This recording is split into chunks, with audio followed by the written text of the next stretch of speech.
예수님이 성도들에게 하신 이 질문은 성도들이 믿음의 길을 걸어갈 때 반드시 가지고 있어야 할 가장 중요한 삶의 가치관들입니다. 그래서 예수님께서 이 질문을 통해서 성도들에게 또 세상을 살아가는 하나님의 백성들에게 너희가 어떤 가치관, 어떤 사상을 가지고 세상을 살아가야 하는지를 알려주시는 겁니다. 많은 성도들이 살아계신 하나님을 믿는다고 입으로는 말하지만 실제 삶 속에 들어가면 자기 소견에 옳은 대로 살아갑니다. 그래서 하나님을 믿는 것 같지만, 성경이 이야기하는 것 같지만 가지고 있는 사상이, 가치관이 성경하고는 전혀 상관없다는 거죠. 그러므로 내가 아무리 노력하고 내가 아무리 열심히 주님을 따라가고 싶어도 반대로 살아가는 이유가 예수님의 사상과 가치관이 그 속에 없기 때문에 그렇습니다. 예수님의 사상과 이 가치관을 가지고 있다면 그 사상과 가치관대로 따라만 가면 저절로 주님을 닮아가는 거죠.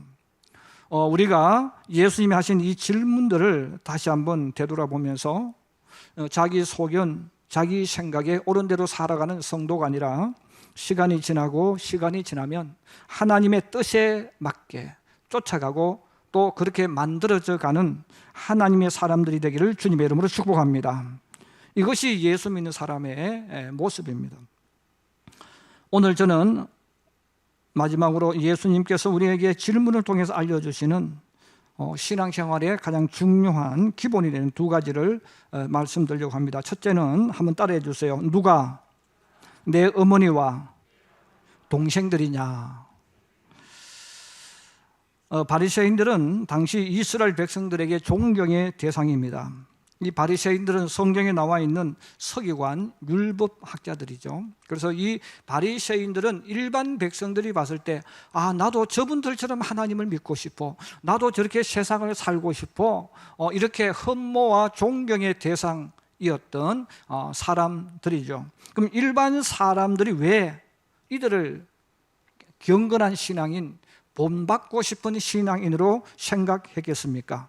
당시에 대부분의 신앙인들은 먹고 살기에 바빴어요. 먹고 살기에 바빴기 때문에 먹고 사는 일을 위해다 보면 내가 하나님의 백성이지만 하나님을 믿어야 되지만 나도 모르게 신앙생활에 자꾸 장애가 생깁니다. 내가 열심히 살아가고 싶은데 또 이거 먹고 살아야 되니까, 또 일을 해야 되니까 신앙생활 옳게 할 수가 없는 일이 일어나지 않습니까? 그러므로 당시의 사람들이 이 서기관 바리새인들, 이들을 왜 그러면 저분 정말 신앙이 좋은 분들, 나도 그렇게 예수 믿고 싶다는 그런 마음을 왜 가졌을까 하는 거죠. 성경에 보면 몇 가지 특징이 나오는데, 첫째는 이들의 정결 예식을 지키는 법입니다. 이들이 생각할 때 나는 깨끗한 사람, 나는 흠이 없는 사람, 이런 것을 표현하기 위해서 이 유대인들, 바리새인들이 자기의 목숨을 걸고 지켰던 것이 정결케 하는 예식입니다. 그럼 이 정결케 하는 예식은 항아리를 준비해 놓고 그 항아리에 빗물을 받아 놓는다든지 아니면 물을 길러와서 그 항아리에 채웁니다. 그리고 유대 지역은 우리나라보다 더 더운 지역 아니겠어요? 그리고 광야가 있는 지역이죠.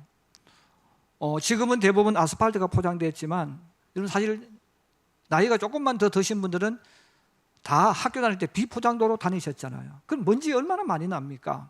내가 아무리 조심하고 노력해도 버스가 한번 지나가고 차고 지나가면 먼지를 다 뒤집어 쓰는 거죠. 이렇게 밖에 나가면 온통 먼지를 뒤집어 쓰고 이렇게 하니까 더러워집니다. 더러워지니까 손과 발을 씻어야 되는 거죠. 그러면 하나님 앞에 정결한 사람은 어떤 사람입니까? 손과 발을 열심히 씻는 거예요. 더러워진 부분을 씻는 거죠.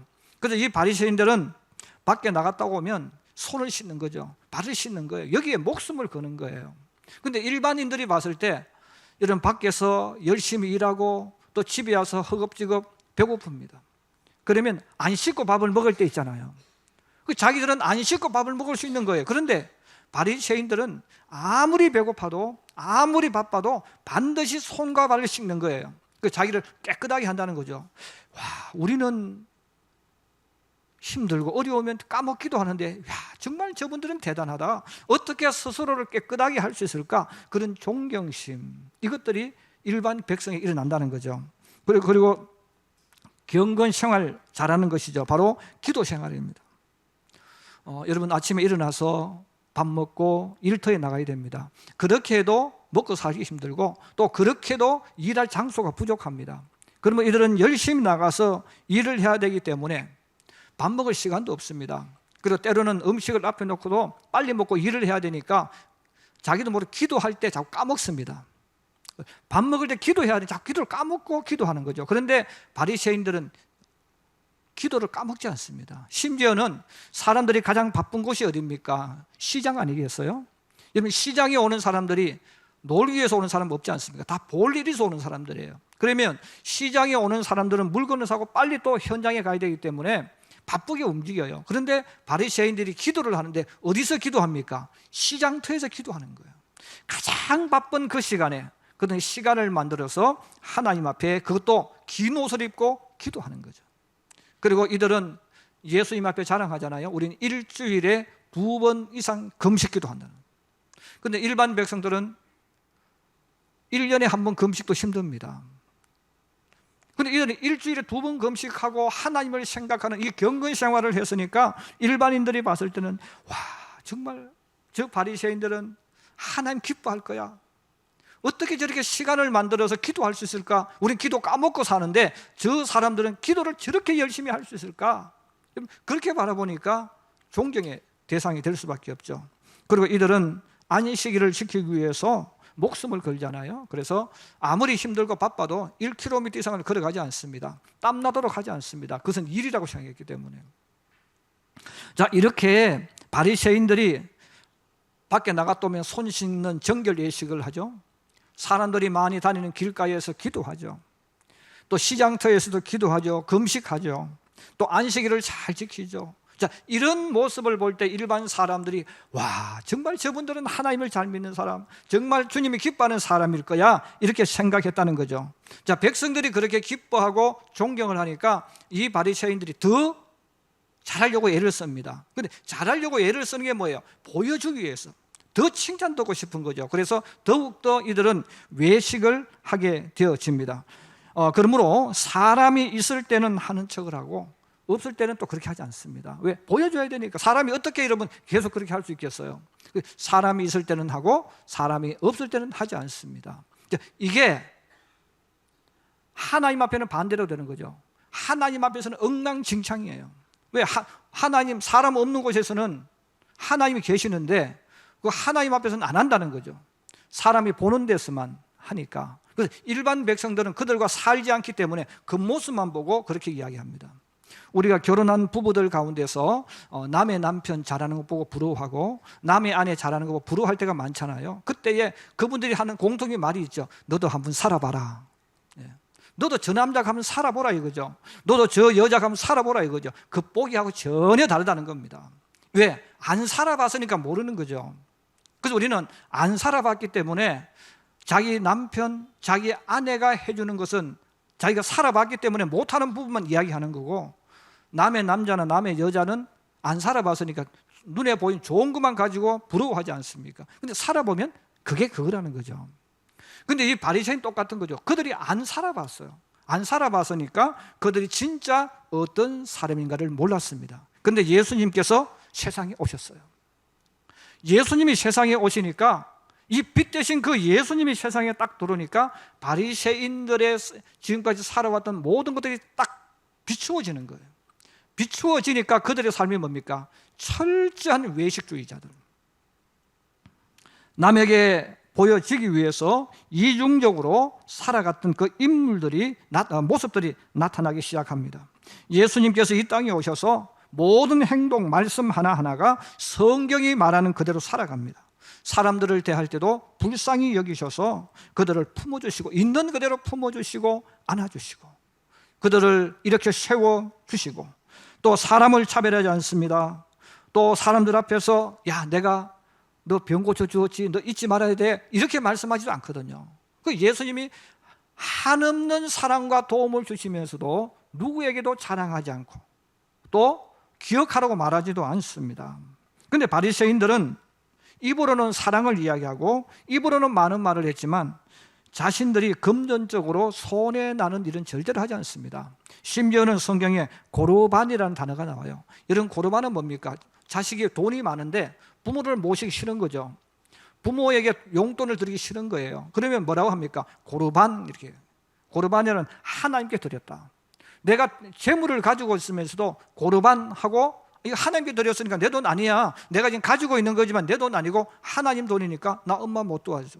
동생들 못 도와줘. 그리고 자기들 부부는 그 돈까지 펑펑 썼단 말이에요.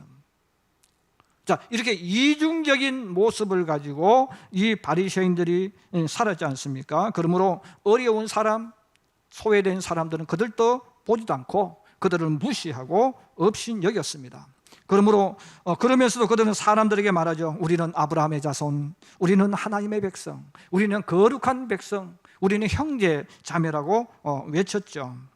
바로 이들의 모습과 예수님의 모습은 너무 달랐다 하는 것입니다. 그 백성들이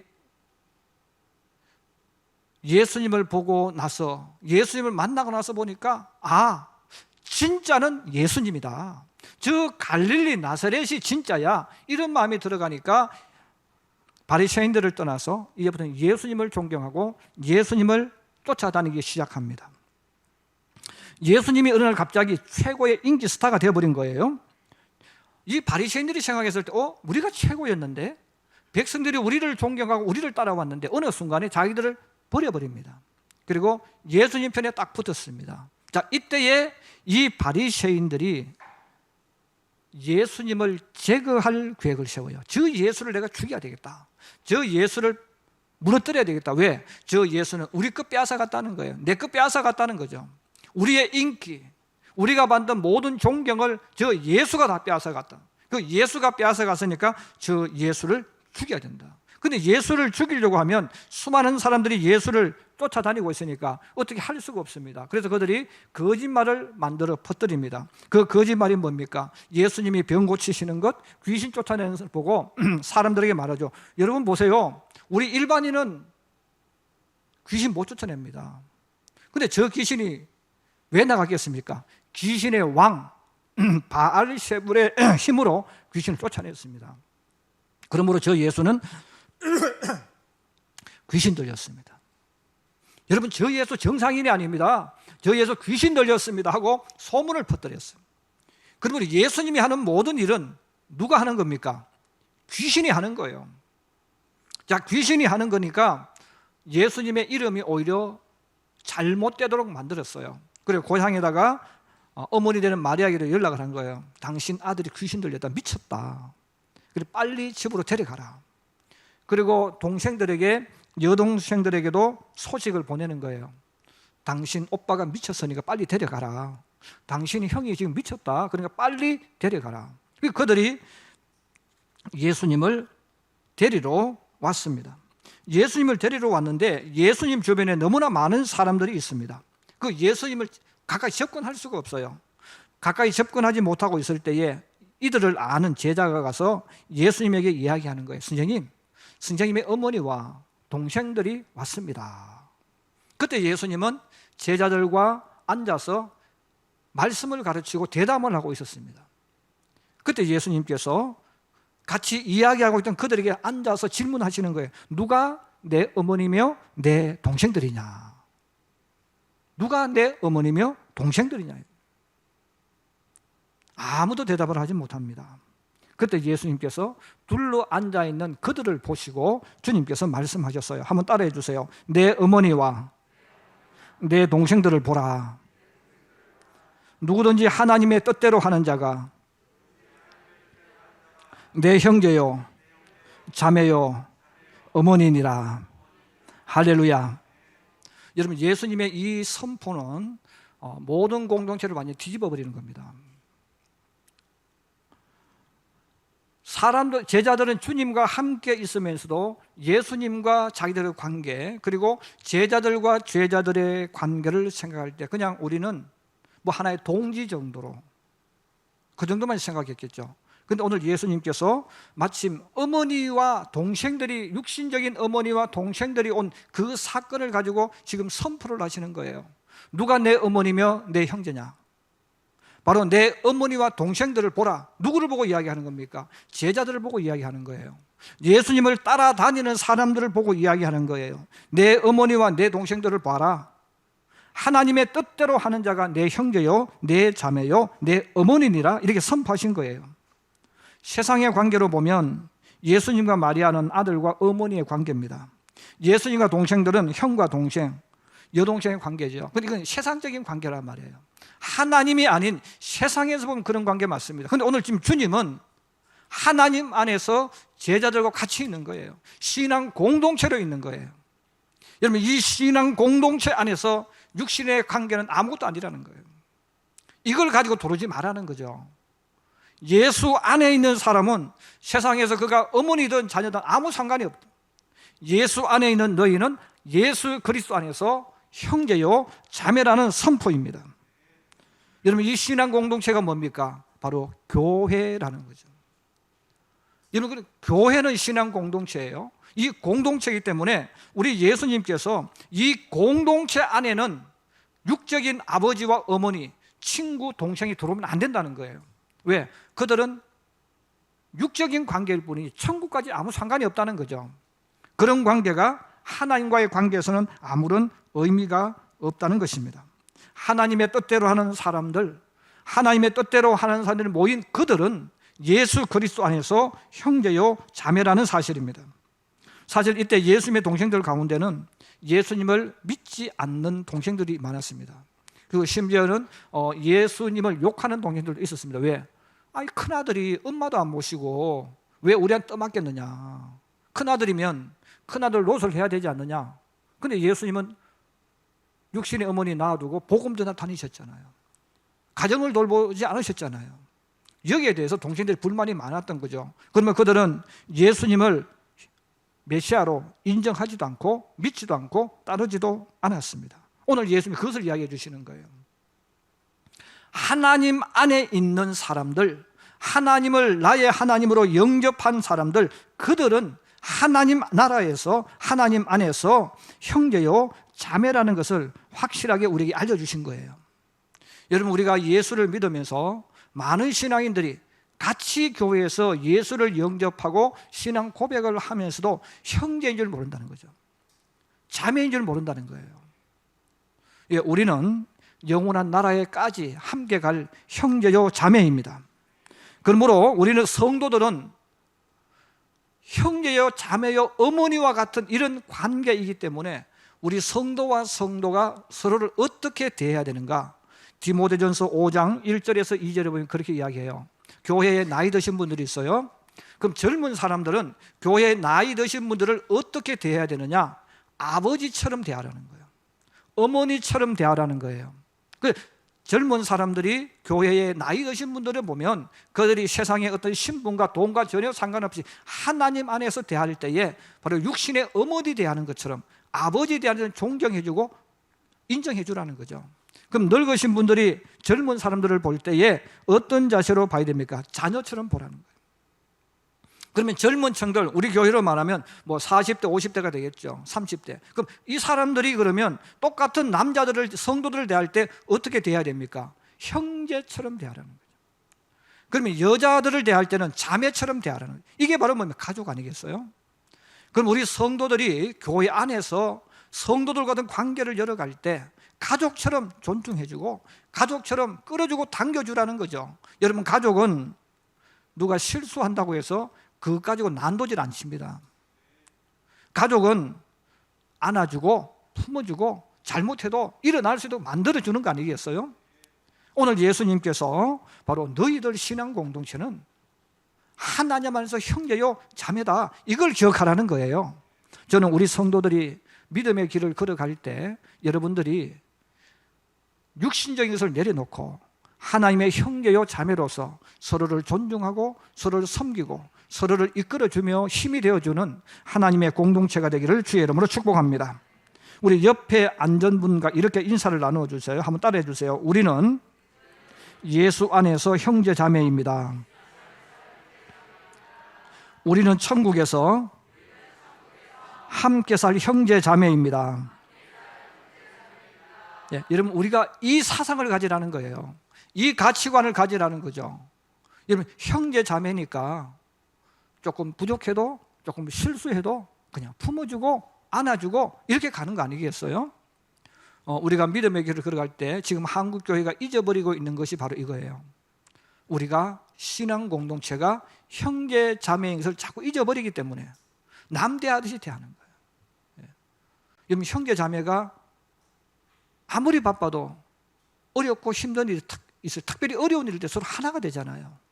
이것처럼 저는 우리 성도들이 형제 자매인 것을 기억하셔서 힘들 때, 어려울 때 위로자가 되어주고 또 힘을 주고 용기를 주면서 믿음을 이끌어주고 당겨주면서 주님 앞으로 나아가는 하나님의 사람들이 되기를 주님의 이름으로 축복합니다. 두 번째로, 너는 나를 누구로 생각하느냐 하신 주님의 질문입니다. 오늘 우리가 읽었던 이 본문이죠. 예수님께서 40일간 광야에서 금식을 하시고 어느 날 갑자기 짠하고 모습을 나타내셨어요. 자, 이 모습을 나타내셨는데 예수님은 모습을 나타내시면서 병든 자를 병 고쳐주시고 귀신을 쫓아내시고 일반 사람들이 할 수 없는 엄청난 표적과 기적을 일으킵니다. 그리고 사람들에게 하나의 복음을 전합니다. 그 예수님의 그 짧은 시간에 나타났지만 굉장히 강력하게 사람들에게 이미지가 확신되는 거죠. 그리고 소문이 퍼져나가는 거예요. 야, 갈릴리 나사렛에서 예수라는 분이 나왔는데, 야, 그분 정말 대단한 분이야. 그리고 이런 소문이 퍼져나가면서 많은 사람들이, 그럼 그 예수가 누구일까에 대한 궁금증이 생기는 거예요. 도대체 귀신을 쫓아내고 병을 고치는 그 예수는 어떤 사람일까? 천국의 복음을 전하는 그 예수의 정체가 무엇일까? 도대체 그분은 어떤 분일까? 여기에 대해서 사람들이 궁금해하고 또 거기에다가 말을 보태서 자꾸 말을 퍼뜨리니까 점점 이상한 말들이 많이 오고 갑니다. 자, 이런 상황 속에서 많은 사람들이 그 예수라는 인물은 혹시 이 사람이 아닐까? 혹시 이런 분이 아닐까? 하고 추측을 하고 성경에 나오는 인물들과 연결시키기 시작합니다. 바리새인들과 대제사장들, 로마 관원들과 군인들 앞에서도 전혀 두려워하지 않고 기죽지 않고 담대하게 그들에게 하나님 말씀을 전하는 이 예수님의 모습을 볼 때 이스라엘 백성들이 가장 먼저 누구를 떠올렸을까요? 바로 엘리야를 떠올린다는 거죠. 왜? 엘리야는 아합 왕 앞에서도 기죽지 않고 담대하게 하나님의 말씀을 전하면서 부딪혀갔던 인물이 이 엘리야거든요. 일반 사람은 이런 권력 앞에 서면 주눅 들잖아요. 근데 예수님은 주눅도 안 드시고 너무나 당당하게 하시는 거죠.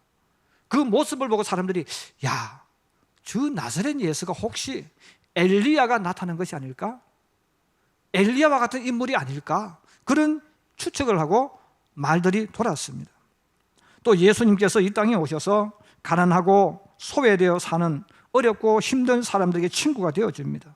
사람들을 찾아갑니다. 고아와 과부들을 품어주고 불쌍히 여깁니다.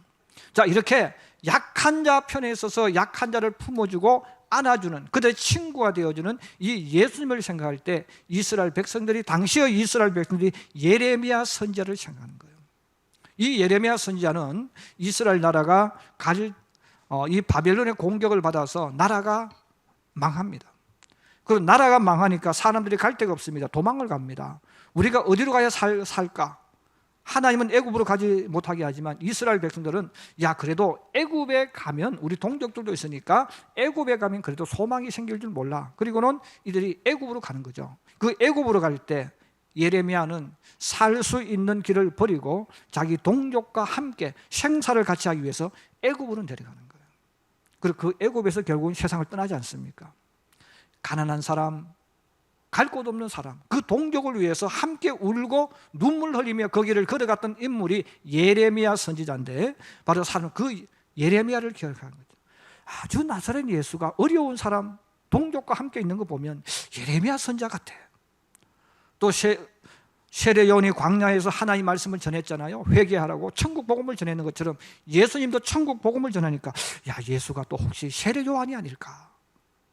많은 사람들이 예수님에 대한 이런 이미지를 가지고 있으며, 제자들도 마찬가지겠죠. 제자들도 예수님과 함께 있으면서 보니까 도대체 이 예수님이 누구일까?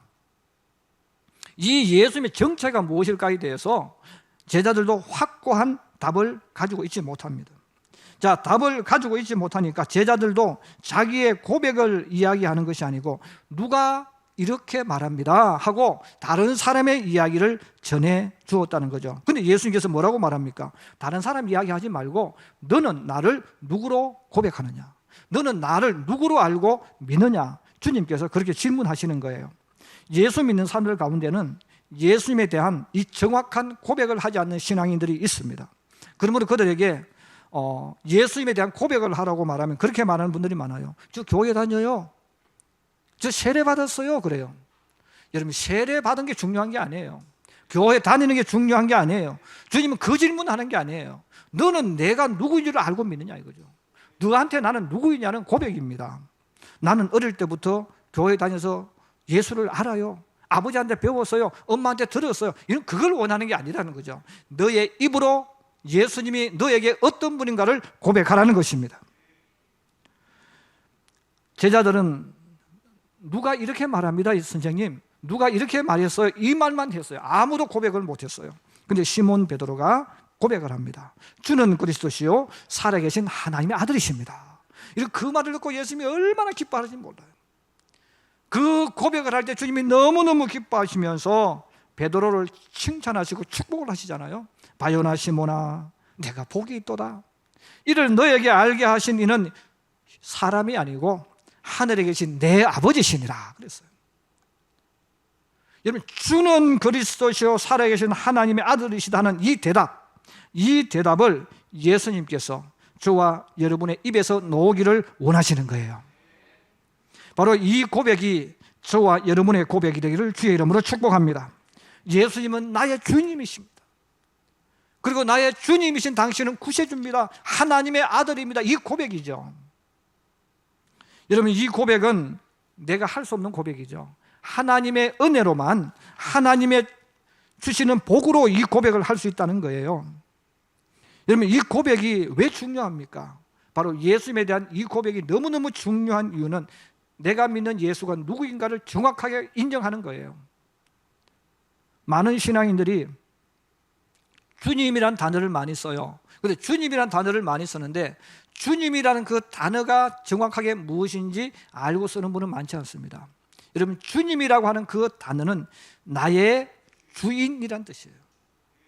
내 모든 권한을 가지고 계시는 분, 내가 맡기신 분이란 뜻입니다. 지금부터 내 인생의 현재와 미래를 가지고 계시는 그분, 그 주인이죠. 바로 예수 그리스도를 나의 주라고 고백하는 것이 그래서 중요하다는 거예요. 그런데 우리는 입으로는 주라고 고백하지만 정말 내 모든 것을 가지고 믿음으로 고백하지 않잖아요. 여러분, 선택할 때 내가 다 선택해버리고 주님한테는 이야기도 안 해요. 왜? 내가 주인이기 때문에. 또 오늘날 우리가 살아가는 시대에 많은 사람들이 TV나 또 사람들의 입을 통해서 인생의 주인은 너야 하고 자기야. 너가 인생의 주인이니까 너가 인생 엔조이해. 너가 마음대로 선택해. 너가 모든 것을 다 해. 결혼할 때는 너가 선택하고 다 너가 선택하라고 하는 거예요. 정말 들어보면 좋은 소리 같죠. 그런데 여러분, 내가 내 인생 책임질 수 있습니까? 오늘 우리가 고백하는 이 고백은 물론 내가 선택할 수 있어요. 그런데 예수 그리스도를 내 인생의 주인으로 여러분 고백하고 받아들이는 것, 이것이 바로 주님이 원하셨던 고백입니다. 저는 우리 성도들이 예수님 앞에 섰을 때 이 고백이 있기를 주의 이름으로 축복합니다. 주님이라고 부르는 뜻이 바로 그 고백이에요. 주님은 이 고백을 하실 때 주님이 나를 사용하시는 거예요. 내가 이 고백을 할 때 주님이 나를 창조하시고 내 인생을 이끌어 가시는 겁니다. 또 내가 이 고백을 하는 것은 예수님을 나의 주님으로 내가 모셔드리는 것이고 받아들이는 것이고, 이것이 바로 예수님을 시인하는 거예요. 여러분, 이 신앙을 가져야만 세상 살아갈 때 믿음을 지킬 수 있습니다. 우리가 살아가는 세상 얼마나 힘들고 어렵습니까? 얼마나 유혹이 많습니까? 이 세상에서 이 믿음을 지킬 수 있는 것은 이 고백을 할 수 있을 하는 자만이 가질 수가 있습니다.